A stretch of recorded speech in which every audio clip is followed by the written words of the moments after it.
Hello, lovely friend. I am Dr. Mary Barson. And I'm Dr. Lucy Burns. And this is the Real Health and Weight Loss Podcast.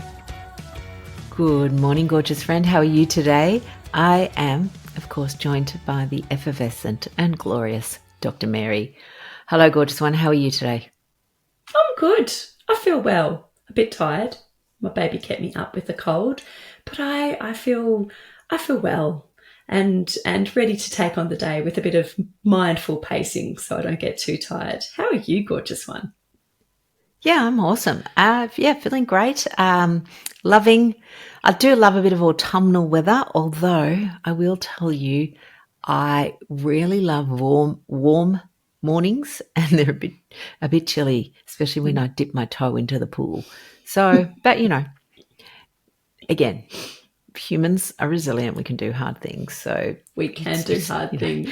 In the scheme of hardest things humans have ever done, dipping my toe into a pool when the morning temperature is 14 degrees is not that hard.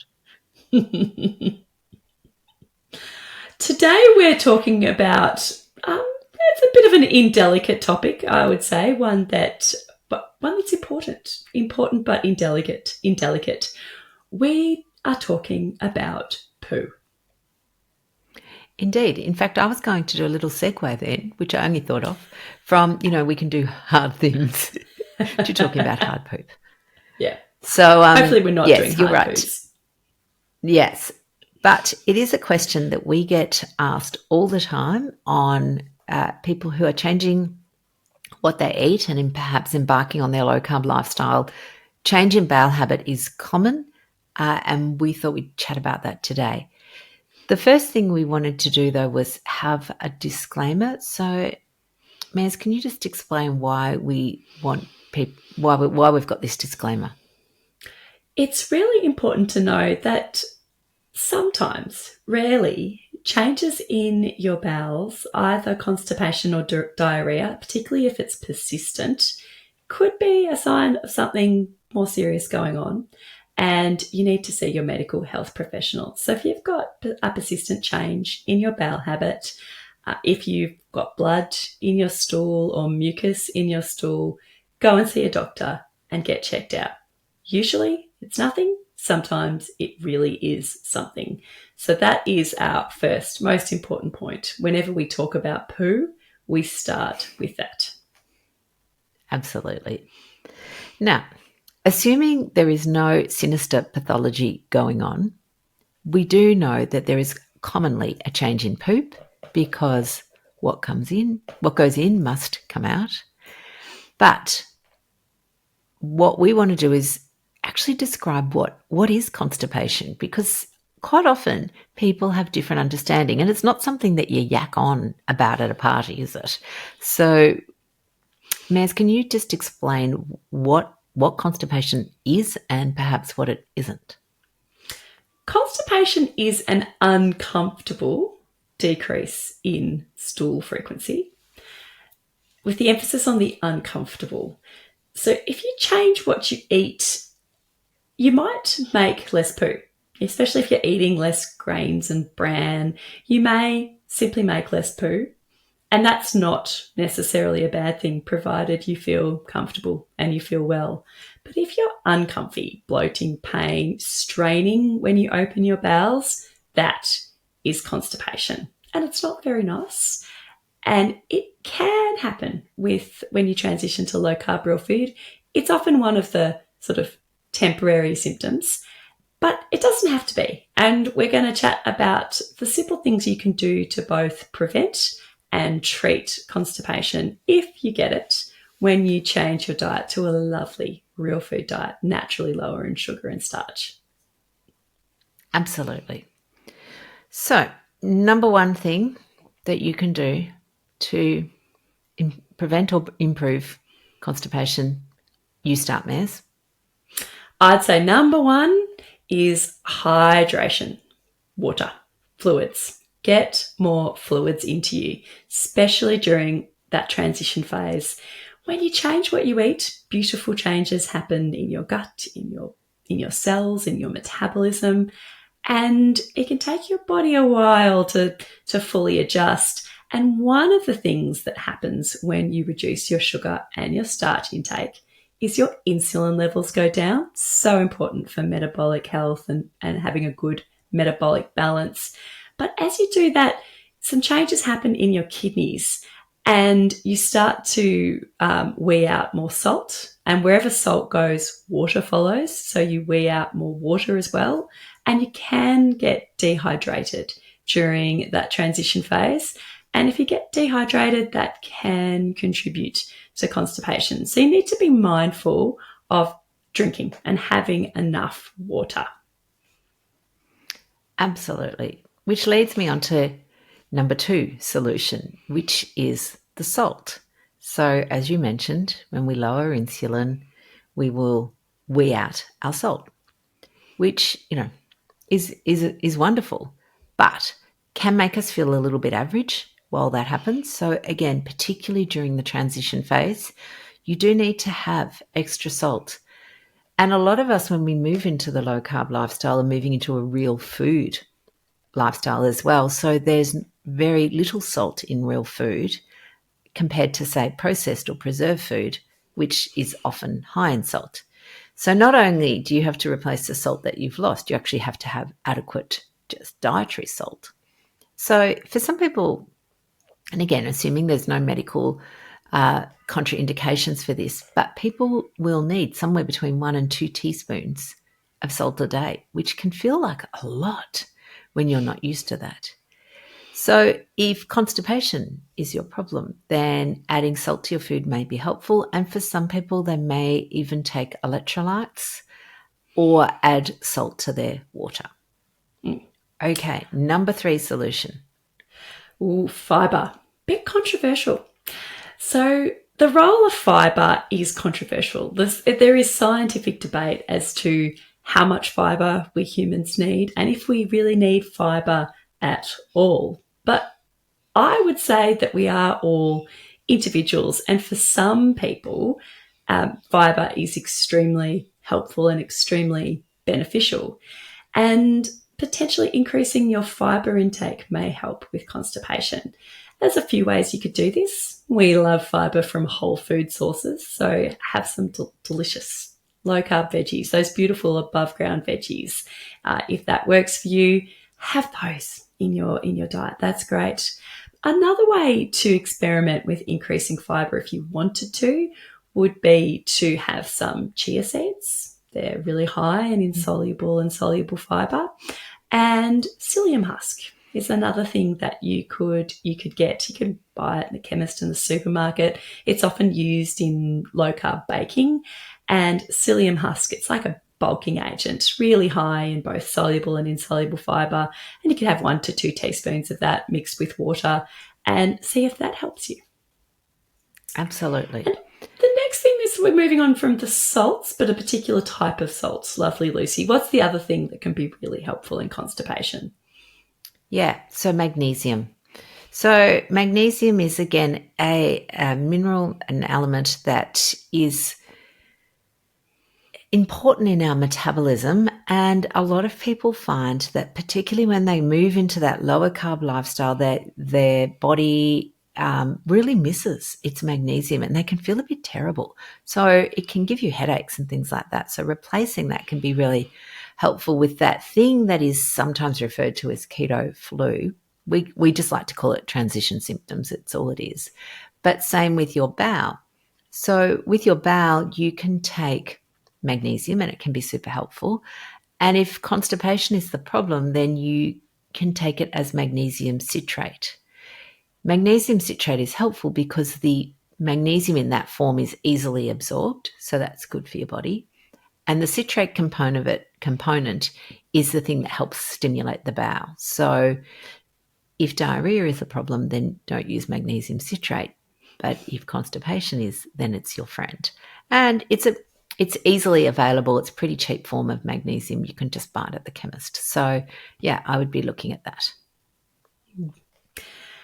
Another thing that can be really helpful if you've got some constipation is to look at fermented foods.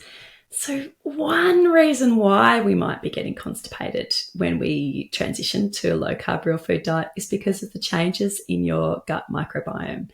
And with real food, you get beautiful, healthy changes. You get an increased diversity of microbiome. You get more of the healthy, helpful microbiome that make all of these beautiful metabolites that are so helpful and healthy for your gut, your body, your brain, every single part of you.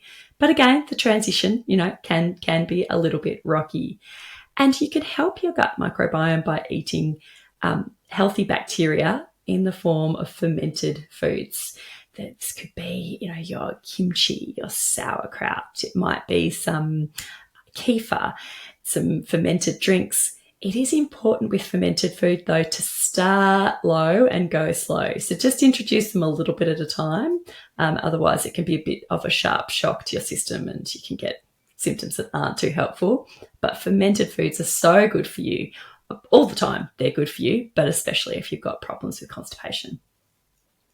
Yeah, absolutely. And I think just being mindful of the commercialization of fermented foods, we don't want to be eating or drinking foods that are fermented, but then they have added sugar, because fermented foods in general are quite tart. Like that's part of the fermentation process. And then, companies go, oh, well, we'll just add a whole pile of sugar on it to make it palatable. So Yakult was one of the very first sort of, little probiotic drinks that's still, incredibly popular, but not that helpful. So yeah, plain yogurt, looking if you're going to use kombucha, looking at either making your own or using one that's a low sugar one. So definitely fermented foods. The whatever we're up to now, number 6, That's I think. 6, I think. Yeah. Yeah. Is, again, a little review of your dairy intake. So there's 2 things that seem to happen with dairy. And again, this is just highlights the individual nature of people. For some people, dairy will give them diarrhea. And for some people, it will give them constipation. If you're in camp constipation and you eat a lot of dairy, then just do a little experiment in reducing it. It's really interesting, and this will lead into the next one, but I do know that people who put cream in their coffee, for example, will often find that they get diarrhea. They have to run to the toilet. So it can be a combination of a couple of elements. But yeah, so I'd just do a little dairy audit, which is again something we love doing. This is not about cutting something out. It's doing an audit. It's doing a little investigation. You're doing your own experiment. You're your own compassionate scientist, and then you get to see what works for you and what doesn't, rather than just blindly following somebody's protocol. It's empowering. Yeah, being your own scientist. And another thing you could experiment with is coconut oil and or MCT oil. Not and, probably or. So coconut oil is interesting in that it contains certain oils, including these medium chain triglyceride oils, that we're not particularly good at absorbing. So we can, but not all that well and not all that efficiently. And so they sort of just go through our gut. And that can help lubricate things and can help ease sort of the stool passage. Again, you want to go slow, start low and go slow and experiment with this. If you add too much too quickly, it might not go in your favour. Just sort of be mindful as well that, it is adding in an extra dietary fat, which means that's what your body will burn before it burns your own stored fat. So you want to just experiment with it and see how it goes. But having a teaspoon or 2 of coconut oil can be extremely helpful. Same with MCT oil. Yeah, and it's interesting. You again coming back to the olden days. Castor oil used to. That's what people gave for constipation: a dose of castor oil or cod liver oil, and then we just completely stopped doing that because we moved into the fibre, the bulking agents, and everybody was using, either stimulant laxatives or bulking agents, which we can talk a bit about later. But yeah, again, this is not new. These are old remedies, and they make sense. So excellent. So we're now up to number 8, which is caffeine, which is the one I talked about before. So it's really interesting. Again, how does the gut work? It's complex and simple yet complex. At its heart, it's just a tube that goes from your mouth to your bottom, and that's all it is, just a tube. However, that tube performs so many functions, and it has hormones and nerves and all the things attached to it. So hormone receptors, neurotransmitters, nerve cells, like it's complex. But there is this thing called the gastrocolic reflex, which actually, lots of mammals have, which is why often when people have fed their dog, they'll put the dog outside because it'll then go into a poop. And humans have it, although for lots of us, it's not very strong. And for lots of us, we've stopped listening to it. So, but the concept is that when you stimulate the gut, a couple of neurological and hormonal processes occur that then get the bowel to move. So you eat food and you poop. Like that's it in its sum. So caffeine is a powerful driver of this, which is quite often why people, after having a coffee, will then want to go to the toilet. Love that gastrocolic reflex. Yes, indeed. The next thing that you could explore, if these other things have not been helpful, and I would keep this one, further down the list for a good reason, is medications. There are a plethora of medications out there that can help you poop, and they can be helpful, particularly in the short term. And they've got there's a few different kinds that you could use. There's medications that are osmotic. That is, they just increase, they draw water into your bowels, and that can be quite helpful. And that can be things like Magricol, or it's Movicol is one of its brand names. Usually pretty safe. If it can cause diarrhea if you take too much, but that could be a pretty good option. Another one is the bulk forming agents, which we've already talked about. Things like psyllium husk is generally one of these. There are a few medications out there that include psyllium husk. One that I'd be a little bit cautious of is the stimulant medications, the ones that include bisocodyl or senna. They stimulate the muscles along your gut, helping them to move, and they can help, sort of move the passage along. Look, they can be fine for a lot of people, but they can cause problems in some people, especially if there's something already going on in the gut, might not be good, and they can tend to cause perhaps a little bit more crampy pain and things. But it's an option for some people, and you can get medications that have got the stimulant and another class, a stool softener, like Doxulate mixed together, Cloxil and Senna, etc. But if you're going down this path, I reckon generally a good one to start with is those osmotic laxatives, because they're just generally safer. Yeah, absolutely. And what we do know is that prolonged use of these medications becomes unhelpful, especially the stimulants. That does cause long-term problems with again, just the neurobiology of the gut. So these are all short-term options. The thing I would add in with something like the psyllium is you can just buy psyllium from the supermarket. You don't have to buy it in a medication form. And be mindful of brands, such as, say, Metamucil, because they have colorants. They have sometimes sugar, or chemical sweeteners, and things like that in it. They're not just plain old real food. So I'd be just mindful of those. And I guess the last thing is, and again, this is just a summary, I guess, of our busy life. A symptom of our busy life is that a lot of people, we don't even give our body time. We don't even allow it to poop. We're so busy. You might get that sort of little urge and think, I haven't got time, I'll do it later. And by that stage, again, our body listens. If it gives you a signal and you ignore it, and you ignore it enough, it will stop giving you the signal. So this is particularly that gastrocolic reflex. If you've eaten something in the morning, and I know it's boring to talk about this, but it is worthwhile just going to have a sit on the toilet. And, there are people that use there's sort of toilet stools that you can buy now to just look at your positioning and all that sort of stuff. Again, it's just part of our modern society is unhelpful with our still primitive biology. Yep.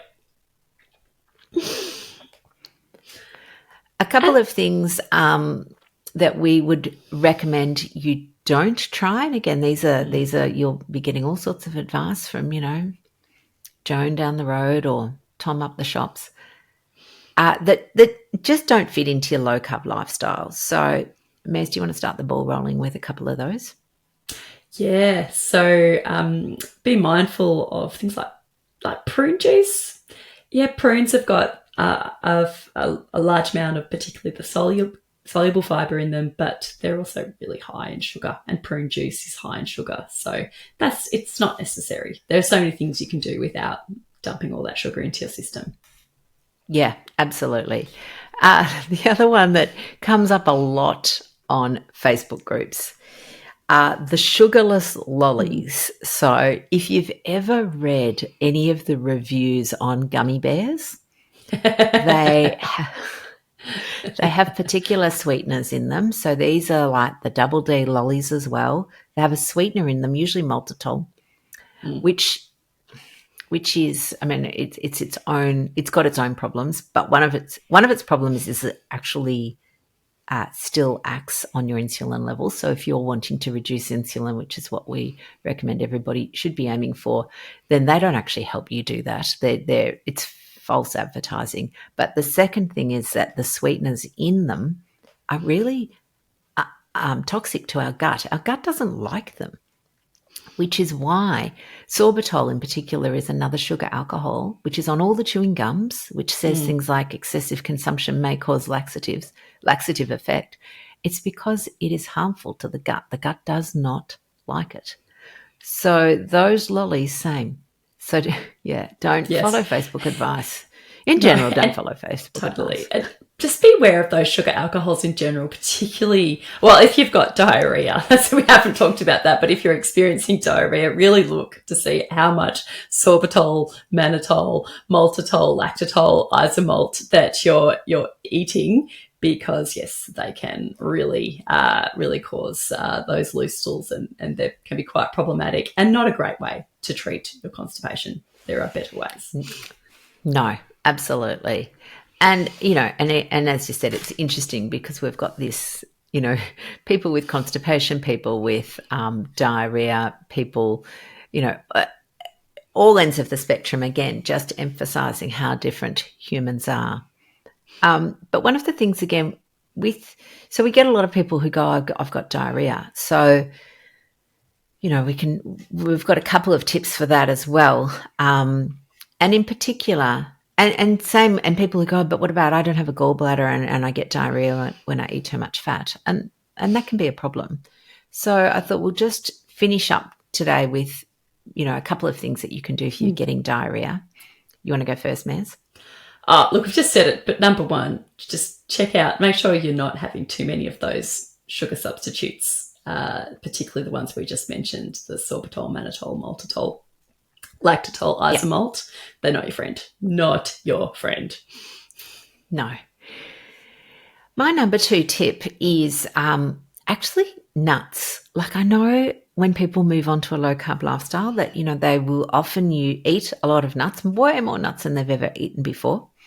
And that can be, nuts are good for you, but like everything, too much of a good thing. And it's really interesting because what happens is our body can't actually absorb all the nut. There's a lot of insoluble fiber in them. They're moderately, in fact, some nuts are very high in fat, and that can actually cause diarrhea for a lot of people. So again, if diarrhea is what's going on, do a little audit and see two things. One, what is my nut content and what is my dairy content? In fact, it's a big audit. And what is my sugar, alcohol, or my fake sugar content? And even amongst all of that are some of the newer processed foods have what we like to call fake fibre in it.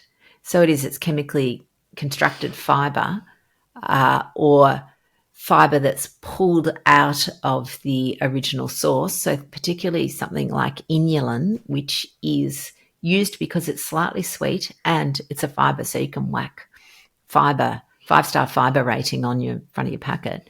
But again, for a lot of people, their gut doesn't like it. It's not how it's supposed to be eaten. So again, just doing a little audit there, I think, can be super helpful. Yeah.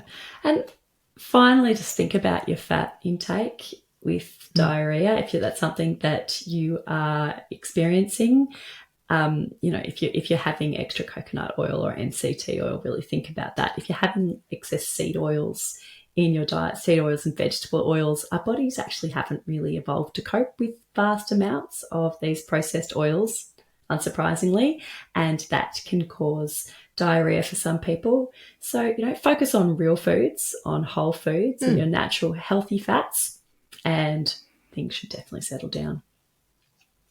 Absolutely. All right, lovelies. Well, I hope our top 10 tips for constipation with 5 extra tips for diarrhea has been helpful. Again, if you love our podcast, we would love a rating. If you ever feel like just whacking out a 5-star rating, that would be super, super helpful for us. And of course, share it with your friends, because that's the only way that we get to spread the word around the whole eating real food for health, around managing, improving metabolism and managing mindset. So gorgeous ones, we will see you back next week. Have a wonderful week. Bye, guys. The information shared on the Real Health and Weight Loss podcast, including show notes and links, provides general information only. It is not a substitute, nor is it intended to provide individualized medical advice, diagnosis, or treatment, nor can it be construed as such. Please consult your doctor for any medical concerns.